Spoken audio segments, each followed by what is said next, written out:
반갑습니다. 권영호TV 구독자님 그리고 시청자 여러분, 현재 여러분께 보여드리고 있는 이 자동차는 포터 자동차입니다. 화물차. 이 자동차의 에어컨 가스 작업을 하는 과정에서 여러분께 소개를 해야 할 내용이 있어서 잠시 카메라 앞에 섰습니다.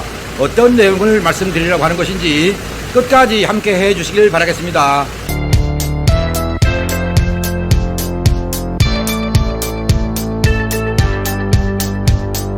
이 자동차를 가스를 넣기 위해서 진공을 시켰습니다. 그러면 진공을 시킬 경우에 이 바늘이 있죠. 현재 45 정도 가리키고 있는 바늘이 어디로 가냐면 30인치 HG 여기까지 갑니다. 그리고 진공을 시켜놓은 상태에서 이 스위치를 스톱을 시켜 놓습니다. 이렇게 스톱을 시켜 놓으면 내려갔던 진공도가 유지가 되어야 됩니다. 근데 이 자동차는 유지가 안 됩니다. 곧 0쪽으로 다시 올라갑니다. 0쪽으로 올라간다는 얘기는 어디서 누설이 있다는 얘기고요.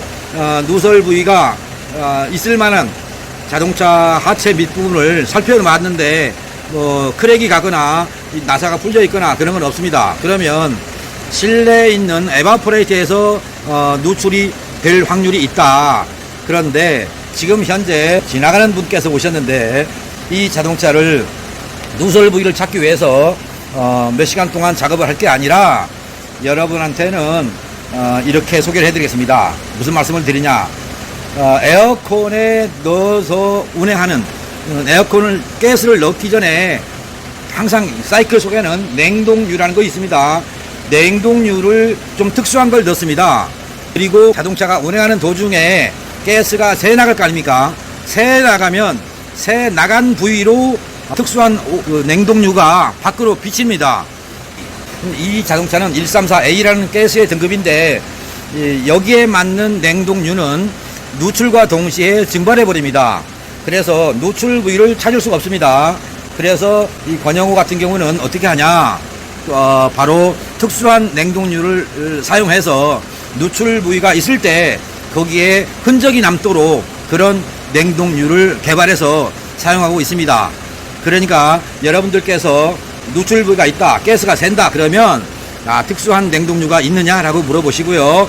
없다 그러면 할 수 없는 거고, 있다 그러면 그거를 넣은 다음에 가스를 주입해서 에어컨 성능이 나빠질 때까지 며칠 동안 이용해 보는 겁니다. 그리고 나서 누출 부위를 찾은 다음에 이제 정비하고 그 다음에 정상적인 가스 주입을 해서 운행할 수 있으면 되겠습니다. 지금 현재 여러분께 보여드리고 있는 내용은 에어컨 게이지입니다. 고압 게이지고요. 이쪽은 저압 게이지입니다. 이 저압 게이지인데 현재 가스를 완전히 주입한 상태입니다. 이렇게 오늘 현재 기후상 이렇게 돼서는 안 된다는 얘기입니다.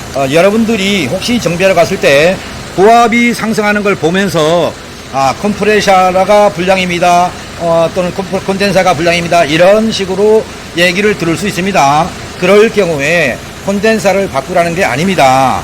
그러면 뭘 정비할 것입니까? 콘덴사 실외기입니다. 가정용 에어컨으로 봤을 때 실외기입니다. 이 실외기가 성능이 안 좋으면 자체가 불량이 났다는 게 아니라 실외기에 오염이 돼 있으면 이물질에 의해서 바람이 지나가는 곳이 막혀 있으면 이렇게 콘덴사 냉각이 안 됩니다. 이렇게 됐을 때 에어컨 성능은 제대로 나올 수가 없는 것이고요.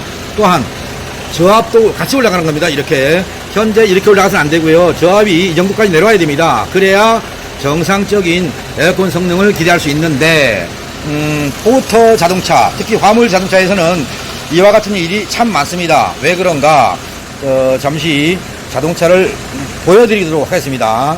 여러분들 눈에 쉽게 보일지 안 보일지는 모르겠지만 일단은 보여드릴 테니까 참고해서 여러분들의 자동차가 정비가 제대로 될 수 있었으면 하는 바람의 말씀을 드립니다.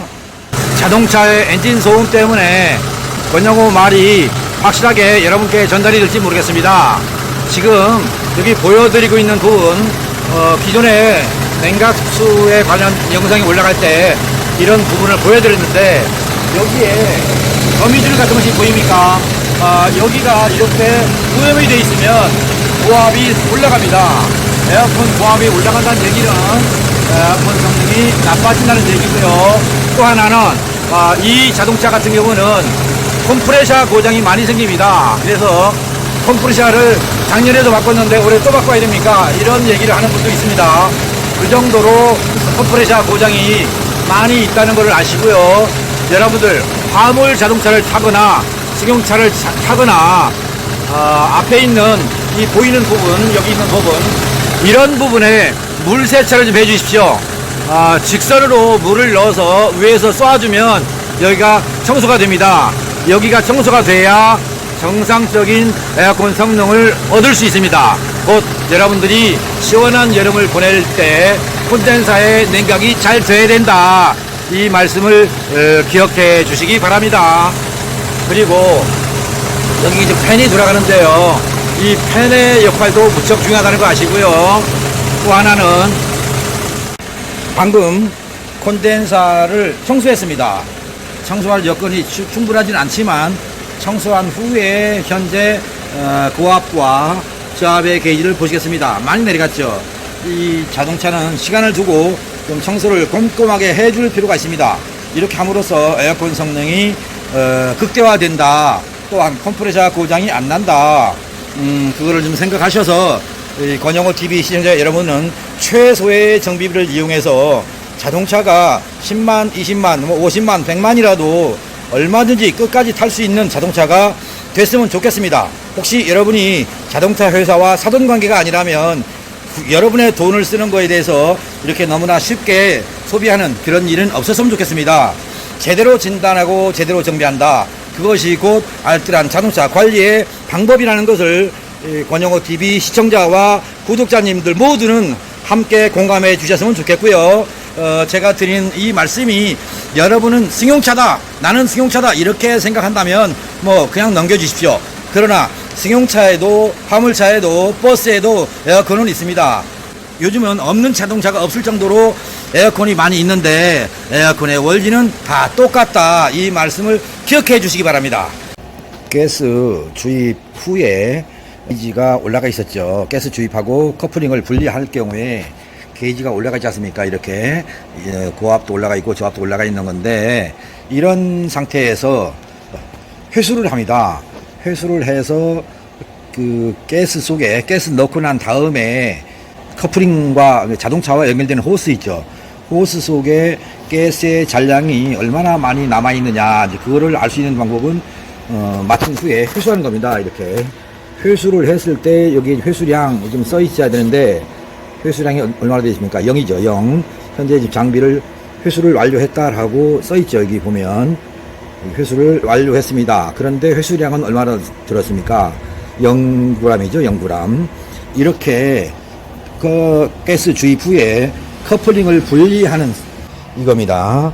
이거를 분리하는 방법에 따라서 이게 회수의 양을 최소화 시킬 수 있다. 그러니까 여러분들이 에어컨 가스를 넣을 때 내 자동차는 무슨 차인데 몇 g이 정량이다, 이게 넣었어요. 넣어놓고 방금 전에 봤던 커플링을 분해하는 방법이 잘못되면 곧 정량을 넣었지만 그 호스 속에 들어있는 양을 빼버린 상태가 되는 겁니다. 결론은 가스가 덜 들어간 상태로 끝난다. 그래서 커플링을 분리하는 그 방법도 좀 알아뒀으면 좋겠습니다. 지난번에 제가 작년에 올렸던 영상 같은데 거기서 커플링 분해하는 방법에 따라서 이런 차이가 난다라고 설명을 했었는데, 그거를 보시고 아마 경험들 해 보셨는지 모르겠습니다. 권영호 TV 시청자와 구독자는 이런 것까지도 좀 철저하게 할 수 있는 정비사님한테 정비를 맡겨서 에어컨 관리를 좀 받았으면 좋겠습니다. 권영호 TV 시청자님, 구독자님, 이 자동차 가스에 누출 부위가 있긴 하지만 다음번에 찾아서 완전하게 정비를 할 미련을 남겨드리면서 오늘 에어컨 가스를 넣을 때 진공 모드로 간 다음에 진공 모드가 유지되면 누출 부위가 없는 것이고, 진공 모드가 유지가 안 되면 누출 부위가 있다, 이렇게 아시고요. 혹시나 가스를 넣으러 가서 진공 모드를 해놨는데 가스를 회수하고 그 다음에 진공을 시킵니다. 또한 진공 모드로 해놓은 상태로 스톱을 시킵니다. 그 상태에서 게이지의 지침이 0에 있는 것이 아니라 마이너스 15나 30에 있을 겁니다. 그 상태를 유지해 주면 좋은데 그 0까지 올라가면 누출이 있다는 얘기고요. 0 이상으로 5, 10, 15 이렇게 올라간다면 가스 회수를 덜 했다, 부족하게 했다, 그 사이클 내에 잔류 가스가 남았다, 곧 프레시 가스가 들어있다, 이런 상태가 되기 때문에 에어컨을 켰을 때 에어컨 냄새가 날 수 있다. 이것을 감 잡으시고 여러분들의 자동차 에어컨 가스 넣는데 시간이 얼마나 걸려요? 이렇게 독촉하지 마시고요. 비용은 싼 데만 찾지 마시고요. 좀 더 제대로 해주는 곳, 그만큼 비용을 받을 만한 자격이 있기 때문에 아마 그 비용을 청구하는 것이니까 이 집은 왜 비쌉니까? 라고 묻지 마시고요. 여러분들의 자동차 에어컨 성능이, 또 자동차 엔진 성능이 제대로 될 수 있게 정비해주는 그곳이 어디냐? 여러분들 주변에 있을 것입니다. 꼭 그런 곳을 이용해서 여러분들의 자동차가 성능 좋은 자동차가 됐으면 하는 바람의 말씀으로, 그리고 제가 오늘 드린 말씀에 대하여 공감하는 바가 있으면 엄지손가락, 그리고 공감하지 못한다면 엄지손가락을 아래로 꺾어 주십시오. 그리고 처음 제 영상을 열어주신, 곧 처음을 열어주신 분께서 권영호TV의 구독자로 등록해 주신다면 여러분한테 감사하다는 말씀을 드리겠습니다. 구독자 한 분당 저한테 유튜브에서 1원이 들어오더군요. 1원, 10원짜리도 아니고 1원입니다. 길거리에서 정말로 보기 힘든 1원짜리인데 구독자 한 분당 1원씩이 된다는 것을 이제 알았습니다. 저한테 1원을 적선하신다는, 보탬 도와주신다는 생각으로 구독해 주시면 감사하겠습니다. 에어컨 성능이 좋지 않은 경우는 여러분께서 보이는 바와 같이 가스 압력이 왔다 갔다 또는 높거나 낮거나 이렇습니다. 그럼 높다, 낮다 라고 하는 기준은 무엇인가? 다름 아닌 온도입니다.